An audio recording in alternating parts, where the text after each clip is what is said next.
Welcome to the Glenn Beck program. I am so excited today. As you may not, if this is your first day watching the show, you may not know. I'm a right-wing warmonger who just wants to gobble up all the oil in the Middle East. That's all I want to do, is just take people's resources. And we've gone a whole 3 months since we started a new war. And I was totally jonesing, man. I was looking for a vein. I need some more kinetic military action, man. I need it. And then today I got up and I read this headline. The Obama administration is intensifying the American covert war in Yemen. Did you know we were in Yemen? Oh, that's right, it's covert.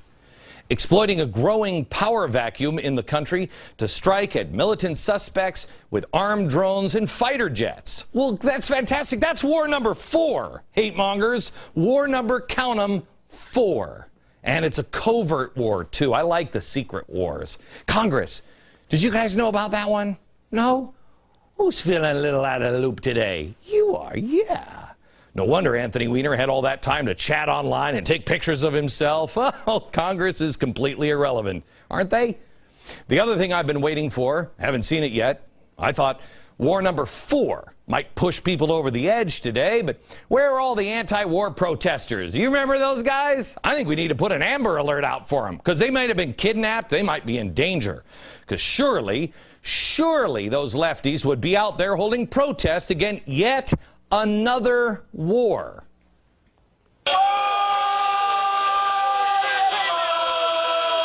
Impeach now! Impeach now! Wake up, America! Bring the troops home! Wake up, America! Bring the troops home! Not $1! Not one more! Wow. Don't you dare! I could work my whole life and not be that big of a loser, but God bless them. The Code Pinks, the international answers. Where are you? I mean, besides in Spooky Dude's pocket, where are you? I'm concerned. I hope you're okay. Also, does anybody really know what side we're supposed to be on in Yemen? I mean, are we with the government or are we against the government? I'm not really even sure. Can I ask you this question? Has there ever been any kind of military action in America where you're not really sure? I don't think I've ever seen a war, ever, where you're like, I don't know, are we for the Germans or against the Germans? Why the silence? Here's why.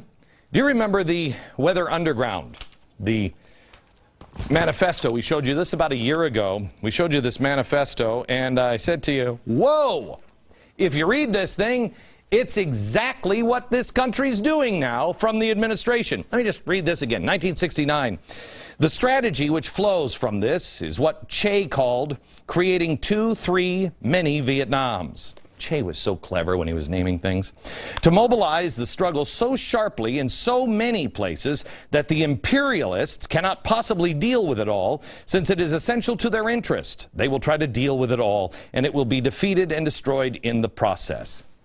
I just want to point out, creating many Vietnams and entangling us in wars, key point, to defeat and destroy the imperialists. That's us.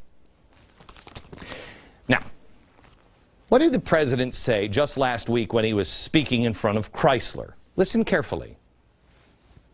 There's still some headwinds that are coming at us. Lately, it's been high gas prices. Speed bumps. That have caused a lot of hardship for a lot of working families.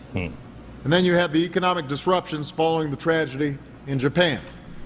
You've got the instability in the Middle East, which makes folks uncertain. Yeah. Makes it. You got that last one? Okay. Gas, he controls.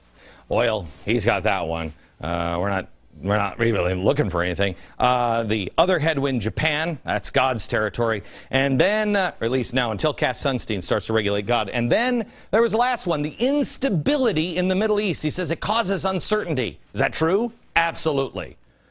So it's hurting the economy. You got that? Instability in the Middle East hurts the economy. Let's now look at the president, how he's handled the uncertainty. Here he is. The people of Egypt are calling for change.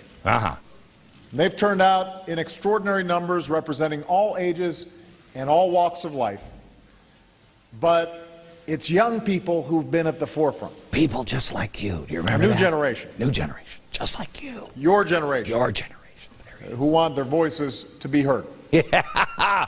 Oh, yeah. Let's get the marching band out and encourage youth all over the world to stand up. If you remember right, he even compared the guy who set himself on fire in Tunisia to Rosa Parks.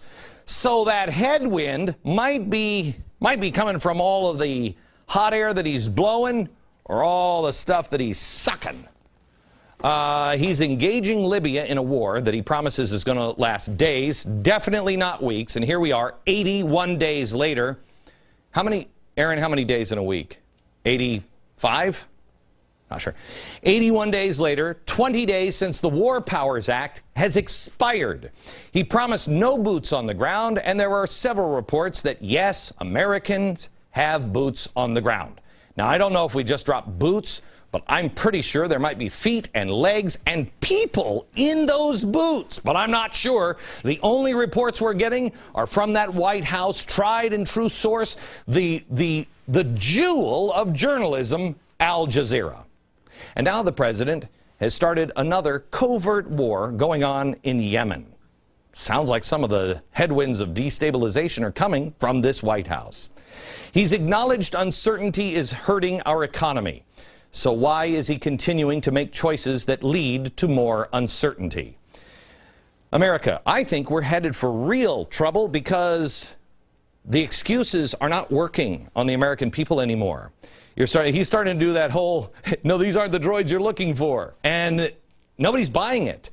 The fundamental transformation of America, changing America into something other than it always has been, is the goal, always has been the goal of this administration. There are enemies inside and outside the gates of our country. Tonight, I hope to arm you with information so you can be part of the solution and not part of the problem, and certainly not part of the brain-dead sheep that will say, when did all this happen? The number one question asked of me is, now what? Now what? Tonight, I'm going to introduce you to a guy who I think is spookier than I am. Yeah, only because he knows exactly why he's right. Coming up.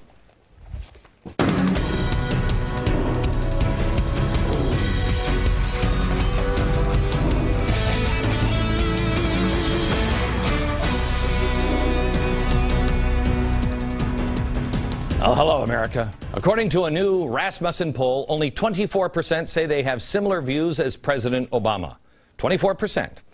Even among Democrats, only 45% say they have similar views to President Obama. Only 13% say Obama was more conservative than them. Wow. Did they bring Che back to life? There's another poll. 48% in a CNN poll believe we are headed for a Great Depression within the next 12 months. Remember, Obama just said he's not even worried about a double-dip recession.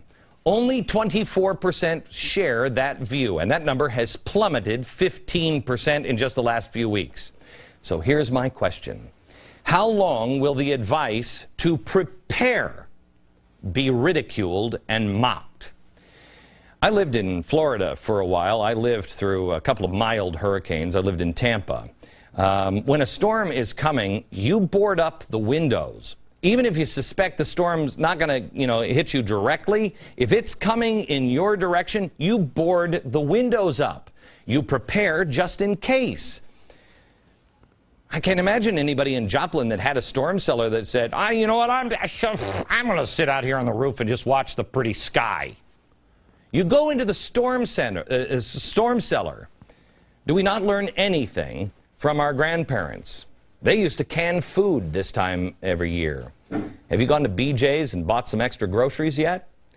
I have this crazy belief that this audience will be the difference between success and failure ultimately in America. This audience, with my radio audience, internet and television, the footprint is about, they tell me, 30 million people a month. That's a lot of people. Now, what you do, the choices you make as individuals and then as a collective, what you read, what you learn, how you prepare, how you wake other people up, That's going to make a difference. And you have to realize that not everyone is going to wake up. They never do. But it is time to launch the lifeboats, gang. We have to get to a safe harbor and come back for the rest as the water starts to creep up around their ankles.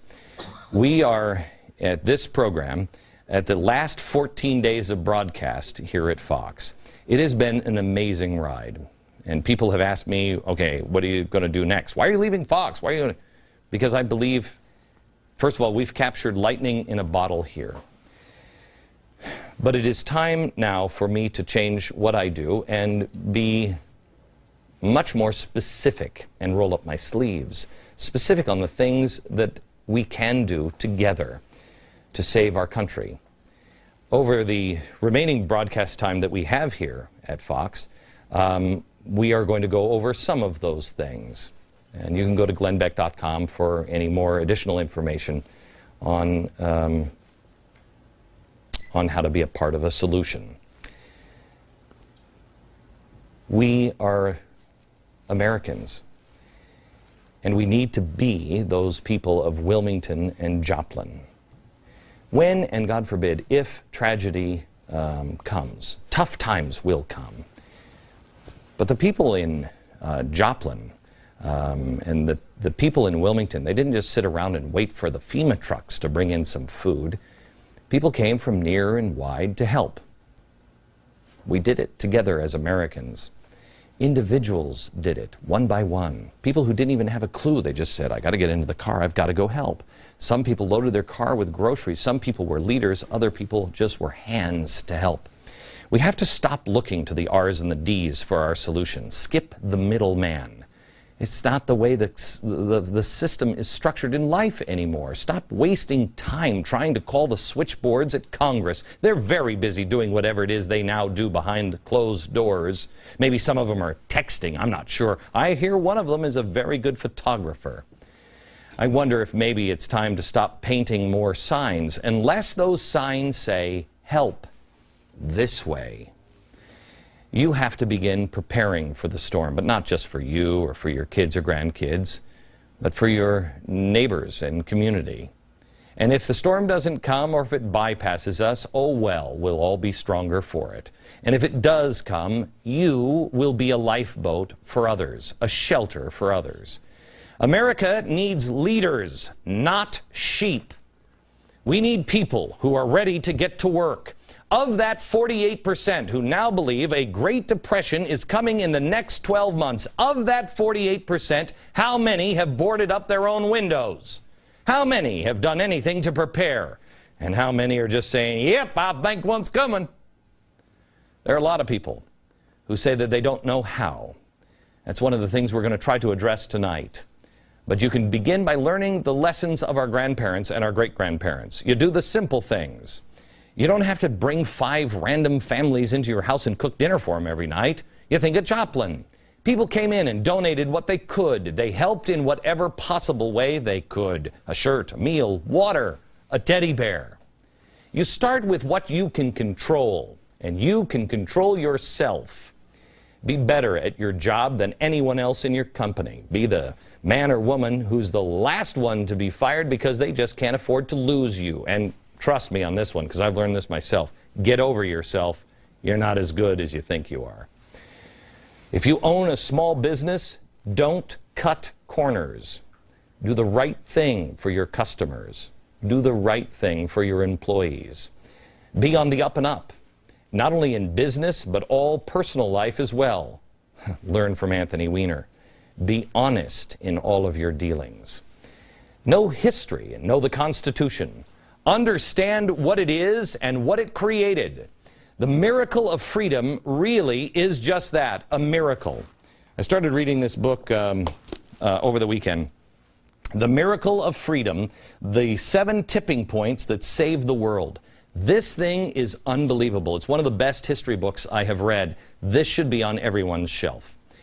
It only takes, it talks about in this, it only takes about 5% in all of human history. 5% of human history have ever lived under any kind of free conditions. Only 5% have ever experienced it. 95% have been slaves.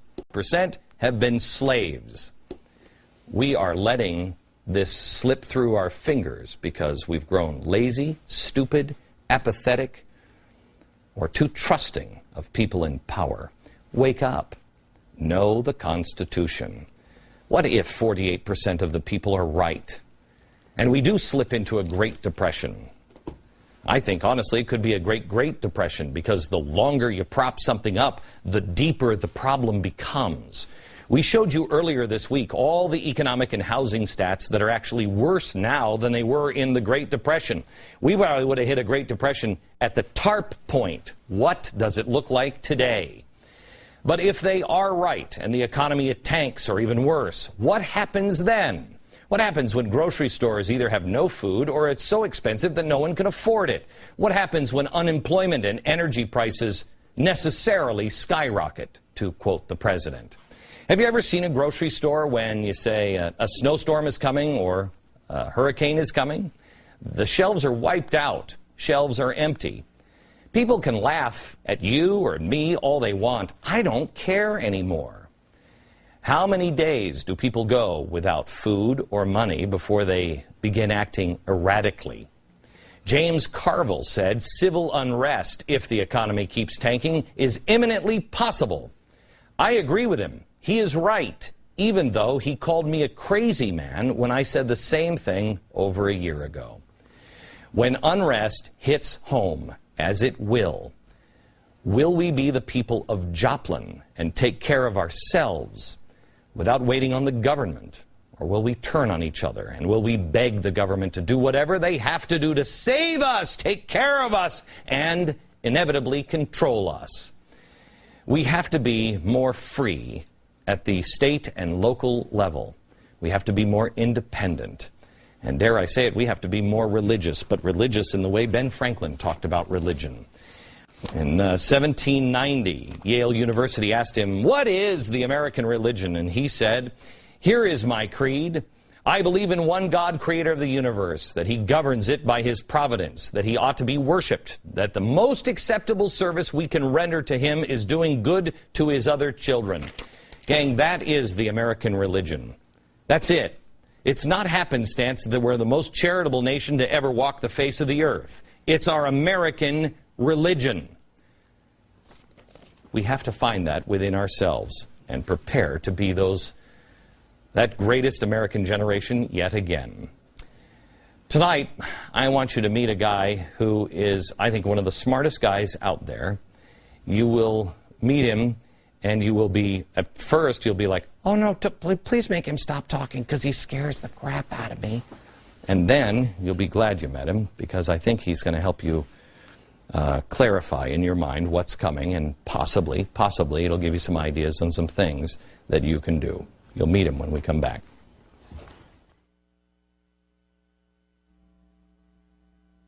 Who sees the world in similar fashion as I do. And in this case, it's good to be, if I'm crazy, it's good to be surrounded by a guy who's crazier than I am. Jim Rogers, he is a legendary investor and author of A Gift to My Children, A Father's Lessons for Life and Investing. Have you always, I mean, you're legendary. To have a sit down with you and to be, I mean, unless you're Neil Cavuto, you don't get a chance to sit down with you very often. How long have you been deemed nuts? Probably for about most of my life, I would suspect, looking back on it, even when I was in high school. I grew up in a very small town in Alabama. Even then, they thought there was something wrong with me. Right. And they were probably right. Right, yeah. Give me a thumbnail sketch of what you see coming. Well, the United States is now the largest debtor nation in the history of the world, Glenn. And it's getting worse. It's not getting better. You would think that those clowns in Washington would read one history book and see what happens when countries get into this kind of situation. Nobody ever has gotten out of this kind of situation without a crisis or a semi-crisis. Mm-hmm. Now the crisis or the semi-crisis is coming sooner rather than later. We're the largest debtor nation in the history of the world. In the history of the world. Are they inflating our money intentionally as the only way to get out of this debt? Of course, that's what they hope to do, is they will cause inflation. I mean, I don't know if they're smart enough to plan this out, but the way it's working, they're going to inflate the currency, cause inflation. Currency will come worth less and less, and we'll pay it off in worthless money. I talk to people all the time who are at your level, and they say, Glenn, no, you know, it's going to be a controlled inflation. I don't know how you control that. There's no way to control that. Nobody has ever been able to control inflation. Once inflation starts, then you try to put it down. It gets harder and harder. The longer you wait, the worse it gets. Right. Just read some history books. People think I'm nuts too. I say, just look it up. I know. I'm not smart. I just looked it up. Right. You look it up too. It's really simple. I mean, one of the first things, when they started TARP, a friend of mine who is very well aware of all the situations just said this to me: read all you can about Weimar. And I have. And there came a point where the politicians were, well, where they are now, where they looked at each other and said, okay, if we stop all this stimulus, then we go into a Great Depression, and then the people are going to rise up, there'll be riots in the streets. And if we don't, there'll be hyperinflation. And they said, yeah, but that's not necessarily guaranteed. That gives us more time. All they're doing is, and they could be of the best intent. I'm not claiming that they are, but they could have the best intent, and they're doing just, let's just have more time to figure something else out. I don't think any politician has ever brought disaster on knowingly and willingly. It just gets out of control. But Glenn, most politicians are not that smart. That's why they become politicians. The studies show, that the people in America who become the best politicians are the people who excelled at playground. They didn't excel at anything else. Most of them have never had jobs. They don't know how the world works, and it's frightening. It's frightening. Okay, so tell me about the Middle East, because I think the Middle East is about to be. Would you agree with me that Israel is the keystone of the West? That if that falls in this situation, that just starts to sweep across Europe and destabilizes everything. Well, if Israel falls, you're certainly going to have chaos in the Middle East. There's no question about that. I don't think you're going to see the Muslims at the gates of Vienna again. No, I'm not saying that. I'm saying that the destabilization, that the whole world, you destabilize Israel, the whole thing, and the West is already on the ropes. Well, there's no question that you're going to see a lot more social unrest in Europe. You're going to see more social unrest you're going to see more social unrest everywhere, including the United States, I'm afraid. You believe there will be burning buildings in New York or Los Angeles? I mean, Watts riots kind of stuff? Don't you? Yes, I do. I mean, what's wrong with you? Read your history. I'm there. It's nice to be with somebody. Well, just look it up. This is not complicated stuff. As you may remember in the 30s, remember Cox's Army? They marched on Washington.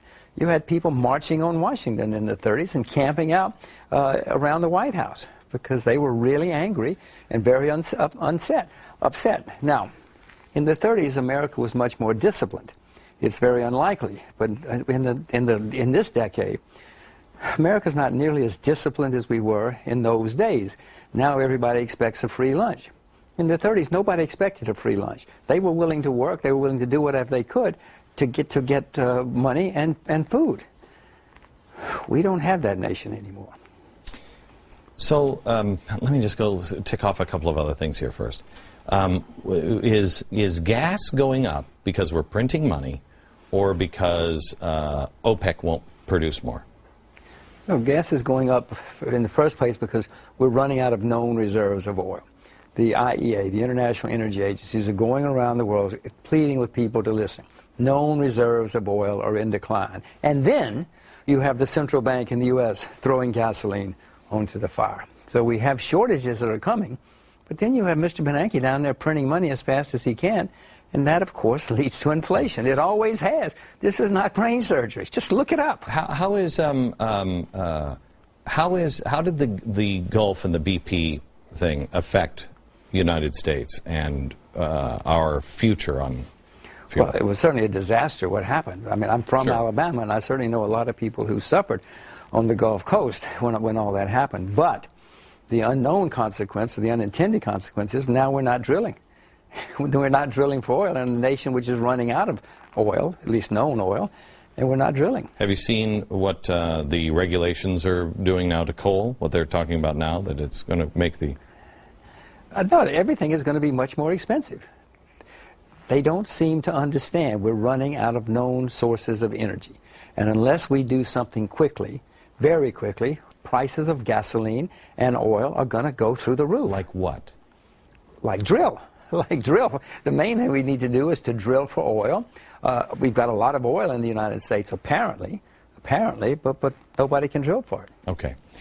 When we come back, I want to talk a little about some of the things that Jim just said is coming.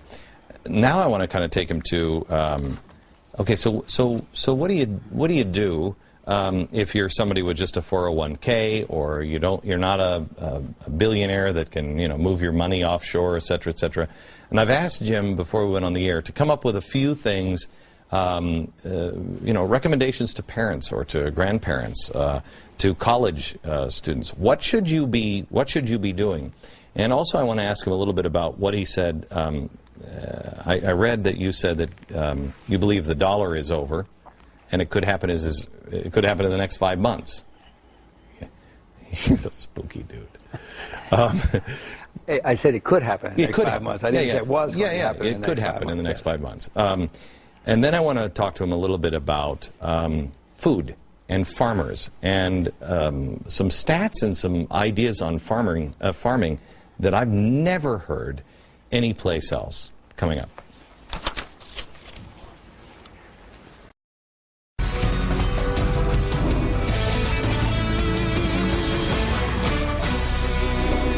Back with legendary investor Jim Rogers. Jim, when you wrote this book, A Gift to My Children, A Father's Lessons for Life and Investing, when you first thought about this, was it as urgent in your mind? It probably was.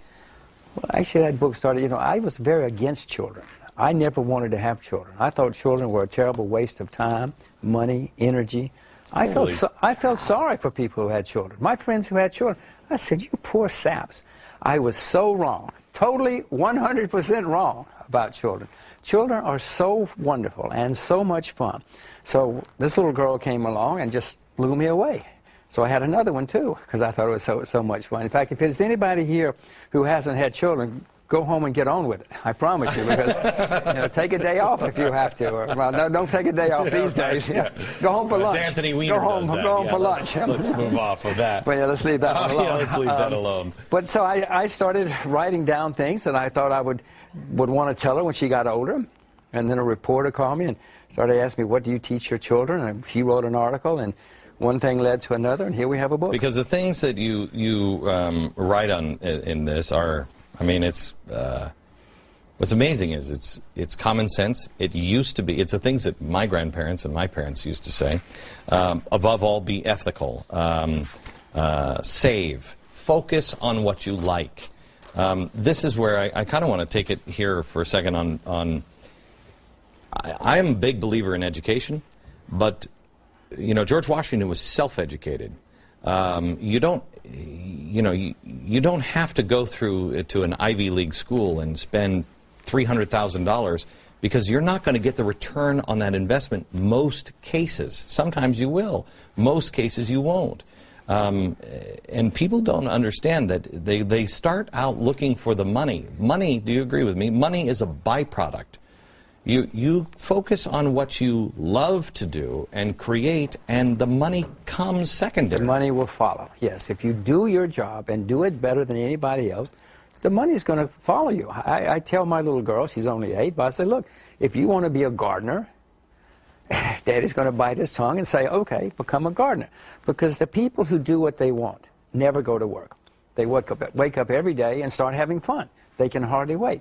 And someday she will be the gardener at Buckingham Palace, and someday she'll have a chain of garden shops all across America, and she'll be listed on the New York Stock Exchange.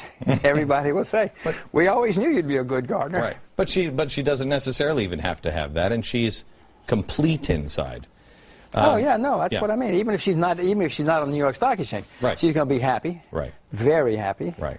Go back to the advice of school, because I know you went to an Ivy League. Don't bring it up, yes. Nobody is talking, we all talk about how much health insurance has gone up, but nobody has really, at least in Washington, talked about faster than health insurance, education has gone up, and it's a bunch of gobbledygook, and nobody's teaching history, nobody's teaching critical thinking at all. You are indoctrinated there. Can you get away with not having a formal education, or being, because I'm a self-taught man, self-taught, or just not going to that college everybody says? One doesn't have to go to Princeton in order to be successful. In fact, I went to an Ivy League school, as you said. Many of the people I went to school with, that was sort of the peak for them. They went to the Ivy League school, and life went into decline after that. No, you don't have to go to an Ivy League school. You don't even have to go to college. In college, if you come out of college these days, if you come out of Princeton these days, you will be in debt by $300,000. That's crazy. Or somebody will be. Or your parents will write the check. But somebody will be out $300,000. Is it worth it? I can't see how it could be worth it. It's a nice thing. It'll help you get your first job, or maybe even your second job. But after that, it's up to you. I mean, I think it's just up to you on the very beginning. I guess you could walk in through somebody's door with a diploma. I said to my daughter, she was working, and she was working really hard, and she wanted to get A's, and this is her first year in college, and I said, honey, relax. Nobody's going to say to you, the minute you walk out this door, nobody's going to say to you, well, what was your GPA? Nobody cares. Nobody cares. Maybe the first job, but that's all. Okay. Maybe the first job. The question that people ask me is, what do we do? How would we prepare? If I don't have $1 million or $1 billion, I have a 401k, and we're just eking out a living, as most people are. How would they prepare? If you've got a 401, if you're going to invest in anything, only invest in what you yourself know a lot about. Don't listen to people you see on television. Don't listen to people you read in the magazines and the newspapers. You invest in only what you yourself know a lot about. Otherwise, just put the money in the bank and earn very little interest these days, but at least you're going to be earning interest, and you're not going to be losing money. Most professional investors do not even do as well as the Dow Jones Industrial Average. They just don't do as well as the averages. So do what you know. If you don't know anything, put your money in the bank and do nothing. And wait. Wait until you find something that you know will be a winner. You said at some point, and I want to pick it up here, at some point you said that you think the dollar, the cash currency, will be worthless. Yeah. Okay. Don't you? Yeah, yes, I do. But I don't have the answer that maybe you would have. So if not cash, then what? Back in a second.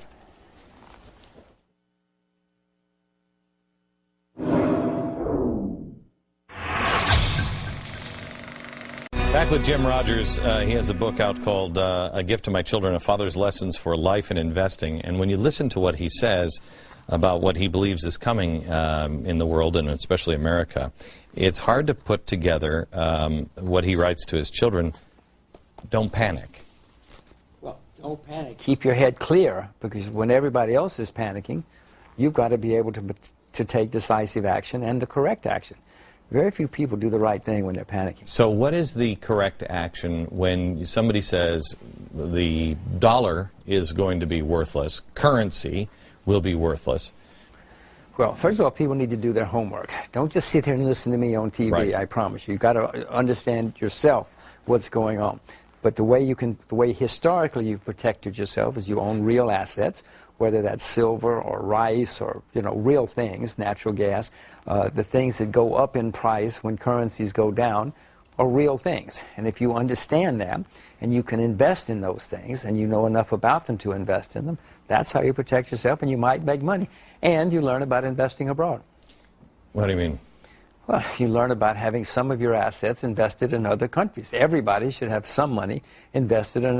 What do you invest in? What do you invest in China? Because you live over in China. I live in Asia. I don't live in China. I live in Singapore. Okay. I own some shares in the Chinese stock market. I own the Chinese currency as well. I have investments in many countries. Is that the currency of the future, or is there going to be one world currency? I can't imagine there's going to be one world currency unless somehow or another we go back to the gold standard. If we suddenly had a huge disaster tomorrow, people might reach for gold because there's nothing else they could reach for. But that would be the only kind of world currency I could see. You say that, because we have an audience full of college-age interns today, and you were saying in the break that everybody here should be learning a foreign language, at least one. Well, the next 50 years is not going to be like the last 50 years for Americans, whether we like it or not. You know, we're not going to control the world in the next 50 years. We're going to try, but we're not going to be able to do it. So everybody should understand a foreign language and be fluent in it, because we're going to have a lot of dealings with the rest of the world, and that will give you a leg up. My daughters speak Chinese. Now, that's not going to make them successful, but at least if they're working in a Chinese restaurant, at least they're going to be the maitre d', they're not going to be the dishwasher. The Mandarin Chinese? That's what my daughters speak, yes. Spanish? Spanish, Mandarin, Portuguese maybe, if you really want to be. And English? And English, of course, yeah. yes. My daughters speak English and Chinese. Okay. All right, when we come back, I want to talk to you a little bit about what you said about farms and some of the stats on what you currently see now in farming and what you think is possibly coming our way. We'll do that next. Back with Jim Rogers. Tell me the state of farming around the world. Well, the world is facing a serious agricultural nightmare coming up. We have inventories of food are the lowest in recorded history. We have no farmers. We have shortages. The average age of farmers in America is 58 years old. In parts of Japan, they have no farmers. They have fields that nobody can farm because there's nobody there. They're bringing in Chinese to try to farm those fields, and they really don't like Chinese, as you know, and yet they're desperate. The world's going to be facing serious problems in the next decade. Those guys who are 58 will be 68 in 10 years if they're still alive. We have nobody going to study agriculture. Why? Why is that? Agriculture has been a horrible business, Glenn, for the past 30 years. Nobody's been able to make much money. I suspect all these kids here in your audience, I bet none of them knows anybody who's majoring in agriculture. We produce more physical education graduates every year than we produce agricultural graduates. And now we're going to have to pay the price. You can't make any money in farming, and that's why nobody goes into it, and that's why there's no capital. Prices are going to go higher. That, I hope, will attract.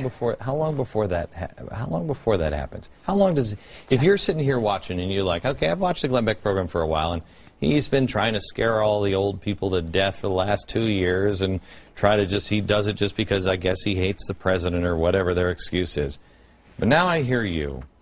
How long do I have to be able to put some food away before you start to see a real steep? Go to the shop, go to the grocery store, and see how high prices have gone in the last 2 years. While you say you've been trying to scare people, they can tell you that prices are very high. You probably don't go to the grocery store. Your butler goes to the grocery store. No, I go to the grocery store. I get my own ice cream, my friend. All right, and in New York, $8 a half gallon. Yeah, that's what I'm telling you. Milk, bread, anything. Prices are going up, and it's going to get a lot worse. But it has to, Glenn, because if prices don't go higher, we're not going to have any farmers, and we're not going to have any food at any price, because prices have to be high enough for farmers to make a living, and then they will be rich, and then young people will say, I'm not going to go to Wall Street, I'm going to become a farmer. Farming is going to be a much better profession the next 20 years than Wall Street. Are you concerned about the floods that we've had, the E. coli over in Europe? Does this compound the problem, or is this... Of course it does. Whenever you have something which cuts the supply, we already have low supplies. We have very low inventories right now, historically. And anything that cuts supply makes it worse.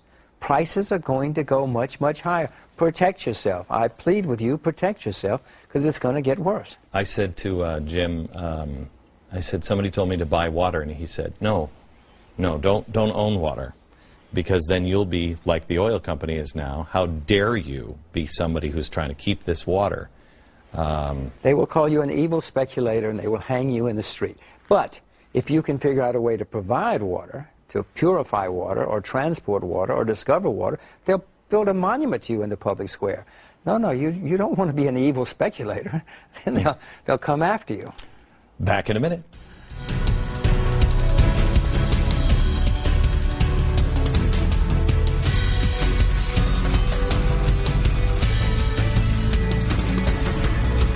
Tomorrow, Greta Van Susteren will be doing a special on sex in Capitol Hill and all the scandals and all that stuff. We will be back here Monday from New York.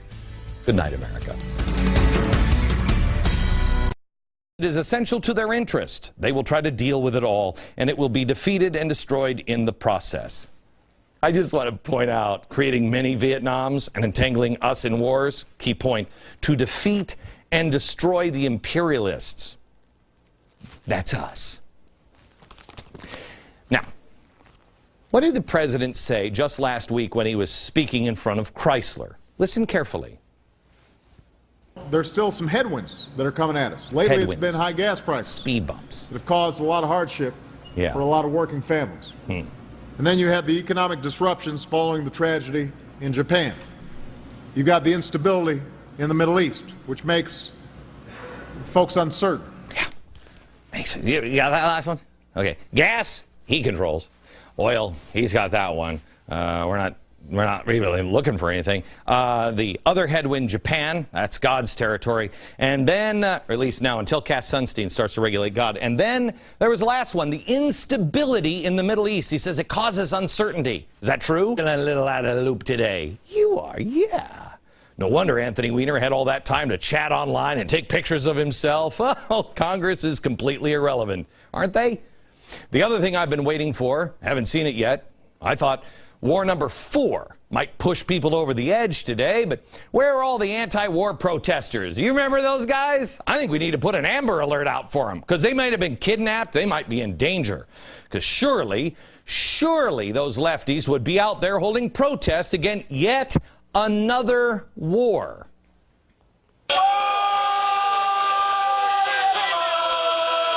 Impeach now! Impeach now! Wake up, America! Bring the troops home! Wake up, America! Bring the troops home! Not $1! Not one more! Wow. Don't you dare! I could work my whole life and not be that big of a loser, but God bless them. The Code Pinks, the international answers. Where are you? I mean, besides in Spooky Dude's pocket, where are you? I'm concerned. I hope you're okay. Also, does anybody really know what side we're supposed to be on in Yemen? I mean, are we with the government or are we against the government? I'm not really even sure. Can I ask you this question? Has there ever been any kind of military action in America where you're not really sure? I don't think I've ever seen a war, ever. Where you're like, I don't know, are we for the Germans or against the Germans? Why the silence? Here's why. Do you remember the Weather Underground, the manifesto? We showed you this about a year ago. We showed you this manifesto, and I said to you, whoa, if you read this thing, it's exactly what this country's doing now from the administration. Let me just read this again, 1969. The strategy which flows from this is what Che called creating 2, 3, many Vietnams. Che was so clever when he was naming things. To mobilize the struggle so sharply in so many places that the imperialists cannot possibly deal with it all, since it absolutely. So it's hurting the economy. You got that? Instability in the Middle East hurts the economy. Let's now look at the president, how he's handled the uncertainty. Here he is. The people of Egypt are calling for change. They've turned out in extraordinary numbers, representing all ages and all walks of life. But it's young people who've been at the forefront. People just like you. Do you remember that? New generation. New generation, just like you. Your generation. Your generation. Who want their voices to be heard. Yeah. Oh, yeah. Let's get the marching band out and encourage youth all over the world to stand up. If you remember right, he even compared the guy who set himself on fire in Tunisia to Rosa Parks. So that headwind might be coming from all of the hot air that he's blowing or all the stuff that he's sucking.